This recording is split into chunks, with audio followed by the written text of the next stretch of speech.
The champagne flute slipped from my daughter-in-law's fingers, shattering on my oak kitchen floor. Elizabeth's mother, Margaret, lay convulsing beside the broken glass, froth gathering at her lips. All I could think was, that wasn't meant for her. I'm Thomas, 70 years old, and I've lived long enough to know when someone's trying to pull the wool over my eyes. If you're listening to this, I'd love to hear where you're from in the comments. Before I explain how I ended up here, let me make one thing clear. I didn't build a construction empire from the ground up by being naive. When someone tries to poison you at your own retirement party, you notice, especially when they've been eyeing your fortune like a vulture circling a carcass. 2 hours earlier, my home buzzed with laughter and clinking glasses. I'd just sold my company for $28 million, a tidy sum for a business I started after losing my wife, Mary, 12 years ago. My son, Daniel, insisted on throwing this celebration. "Dad, you've earned this," he said, his hazel eyes warm with pride. "Let Elizabeth handle the details. Just soak it in." I should have suspected something when Elizabeth, who'd gripe about washing a single plate, transformed into a hostess extraordinaire, fussing over table settings and polishing stemware like her life depended on it. As it turned out, it probably did. The party was flawless, I'll give her that. About 40 guests, old colleagues, neighbors, a few cousins mingled in my backyard. Elizabeth even hired a bartender. "Nothing's too good for you, Thomas," she cooed, her manicured nails digging lightly into my arm, each one a tiny, costly dagger. I was chatting with my old foreman about rising lumber costs when I saw it. Elizabeth by the champagne table, glancing around like a thief before slipping a vial from her clutch. My heart froze as she poured its contents into the glass. I always used the one with the faint crack near the base, a relic from Mary's collection. A wiser man might have shouted, called the cops, or confronted her then and there. But I've learned that to catch a fox, you let it think it's hunting a rabbit. So I nodded at my foreman's chatter, kept my smile and watched. Elizabeth approached, her face a mask of concern. "Thomas, you look weary," she said, handing me the tainted glass. "Have some champagne. You deserve it." I thanked her, my voice steady, and held the glass. When she turned to flaunt her new diamond earrings to a neighbor, I swapped it with Margaret's, who stood nearby, sipping water and looking adrift. Poor Margaret, always a bit absent-minded. She took the glass without a second thought. 5 minutes later, she was raving about the champagne's unique bite and asking if I'd sourced it from somewhere fancy. Then came the collapse. I knelt beside her as Elizabeth wailed for someone to call 911. Her performance almost Oscar-worthy. Almost betrayal. As a tell, fake panic lacks the raw edge of real fear. "What happened?" Daniel demanded, pushing through the crowd, his face pale. But I caught the flicker in his eyes, a glance at Elizabeth that lingered too long. "I don't know," Elizabeth sobbed, clutching my sleeve. "She was fine then." She gestured at Margaret. "Now unconscious but breathing, thank God." Paramedics arrived swiftly. As they loaded Margaret onto a stretcher, I studied Daniel. I'd raised him for 35 years. I knew his moods like the grain of oak. He looked like a man watching his house of cards collapse. "Which hospital?" I asked the paramedic. "St. Joseph's, you family?" "Close friend," I said, eyeing Elizabeth, who was too busy feigning hysterics to notice. "I'll follow in my truck." Daniel stepped in. "Dad, stay here. We'll handle it." Clean up from the party. How convenient. Keep the target out of the way while they regrouped. "Nonsense," I said firmly. "Margaret's like family. I'm going." At the hospital, I lingered near the nurses' station, catching whispers of acute poisoning and plant-based toxin. Elizabeth paced, her heels clicking like a countdown. Daniel sat, his phone buzzing incessantly, his fingers twitching but not answering. "This is awful," Elizabeth said for the umpteenth time. "Poor Mom, how could this happen?" I patted her arm. "Sometimes these things are a mystery, dear." Lucky she didn't drink much of that champagne. Just a few sips before she went down. Her step faltered, a crack in her facade. "Champagne? You think that caused it?" "Oh, probably not," I said lightly. "Just an old man's imagination running." Wild, but her hands shook as she grabbed her coffee, and Daniel's eyes tracked our words like a hawk. 3 hours later, the doctor said Margaret was stable, but needed overnight observation. Tests are inconclusive, he said, but the toxin's clearing her system. Elizabeth asked to see her. Family only, the doctor replied. She's sedated. Come back tomorrow. As we left, Daniel walked me to my truck. Dad, stay with us tonight. After this, I don't want you alone. How thoughtful, I thought, imagining how easy it'd be to stage an accident in their guest room. I'll be fine, I said. Got that new security system, remember? I kissed his cheek and drove off, watching them whisper urgently in the parking lot through my rearview mirror. Back home, I poured a fresh glass of bourbon, not champagne, and sat in my study. Time to unravel what my son and his wife had planned. I wasn't just a grieving widower. I was a man who'd outsmarted competitors for decades. Margaret's poisoning wasn't random. Someone wanted me dead, likely banking on a heart attack at my age going unquestioned. But why? The $28 million question. At dawn, I brewed coffee and listed what I knew about Daniel and Elizabeth's finances. Their lifestyle screamed excess. Daniel's contracting business was bleeding money, and Elizabeth's artisanal candle shop was more vanity than profit. Their colonial in Ridgewood had a mortgage they couldn't sustain, and their leased Audis weren't cheap. I'd bailed them out plenty. $10,000 for a rough patch, the down payment on their house, private school for their daughter, Lily. My ledger showed $250,000 in gifts over 6 years. I'd seen them as love. They saw them as an early inheritance. Elizabeth called at 7:45. Thomas, I was so worried about you after last night, she said, her voice dripping with concern.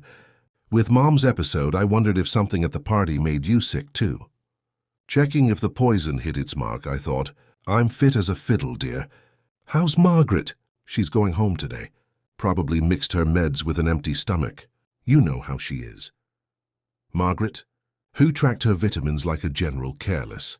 Unlikely. Such a relief, I said. I was worried it was something from the party. Oh, no, Elizabeth said quickly. Not food poisoning. Just one of those things. Her rush to deflect raised my hackles.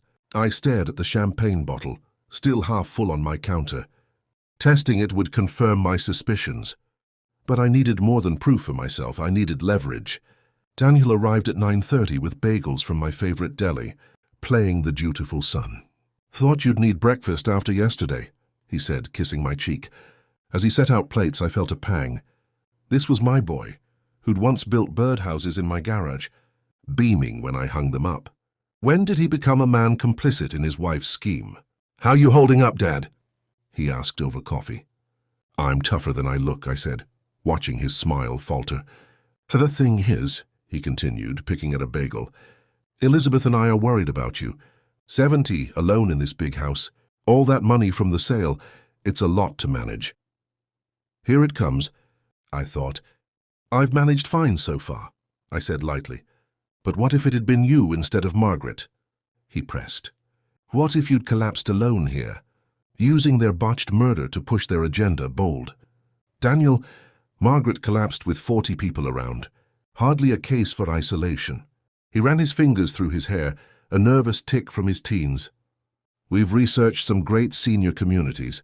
There's one, Crestview Pines, 15 minutes from us. Golf art classes, on-site doctors. Like a resort. He showed me a slick website with photos of gray-haired folks playing chess and swimming. There's a catch, he added. It's $350,000 up front for a spot, but it covers everything, housing, care, meals. A hefty chunk of my cash neatly siphoned off. And once I was in Crestview, who'd control the rest? Sounds nice, I said. But this house holds Mary's memory. Dad, Mum's been gone 12 years. Isn't it time for a new chapter? His concern almost felt real, almost. I'll think it over, I said. It's a big step. After he left, I called my lawyer, Robert Klein. Thomas, how was the party? He asked. Eventful. I need to see you soon. At his office, surrounded by mahogany and law books. I laid it all out. Margaret's collapse, Elizabeth's vial, Daniel's Crestview pitch. Robert's pen scratched notes. You're sure you saw her tamper with the glass?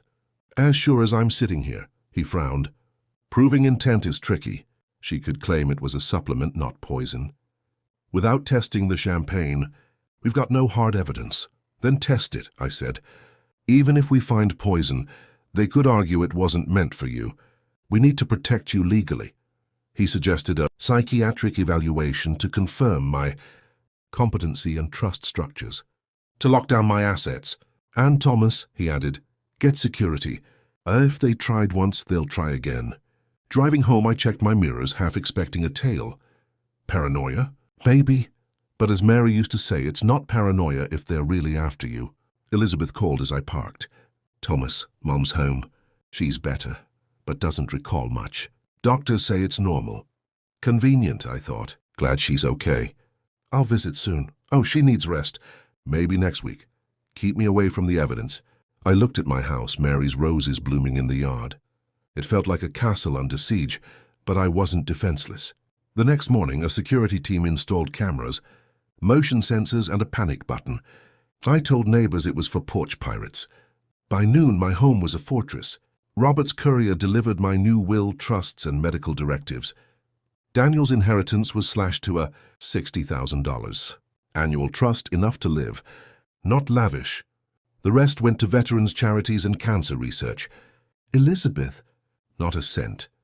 I tolerated her for Daniel's sake, but poison crossed a line. The doorbell rang.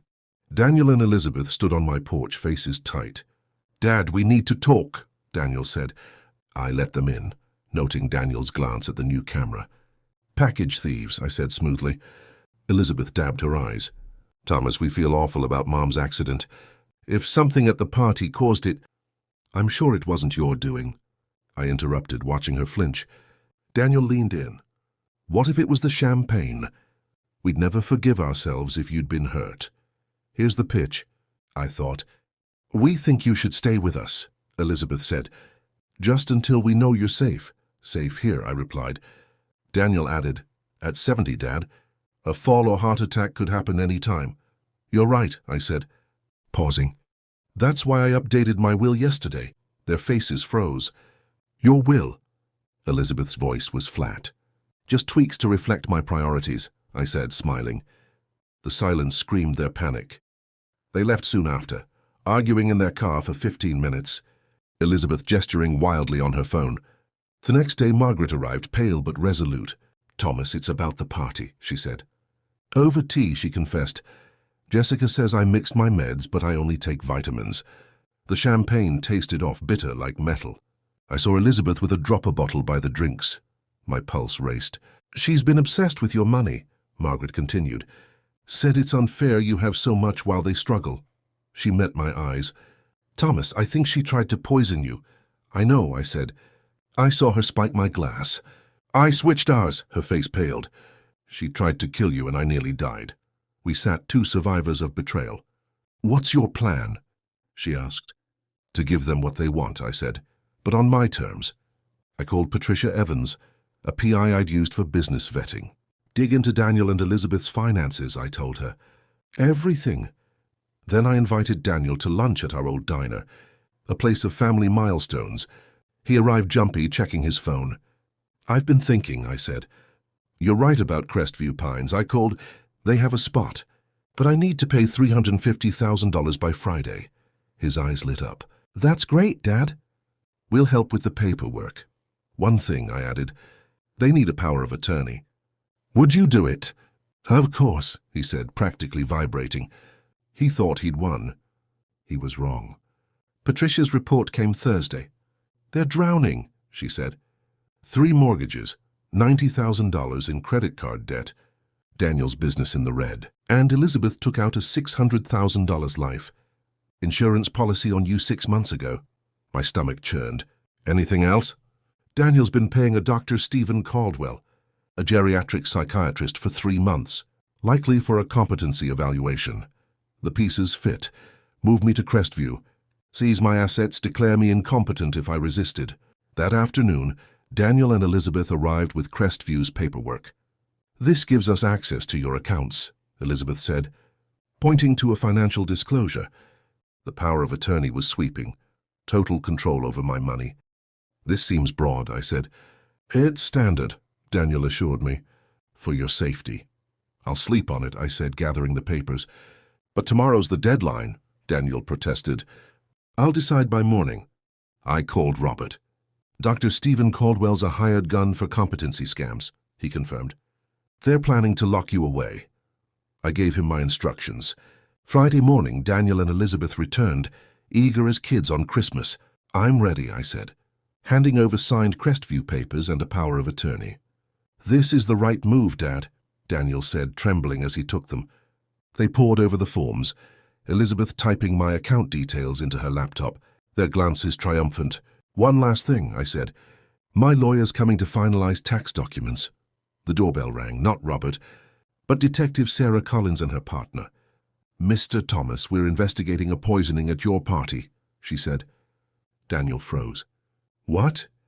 Toxicology found oleander extract in Margaret's system, Collins said.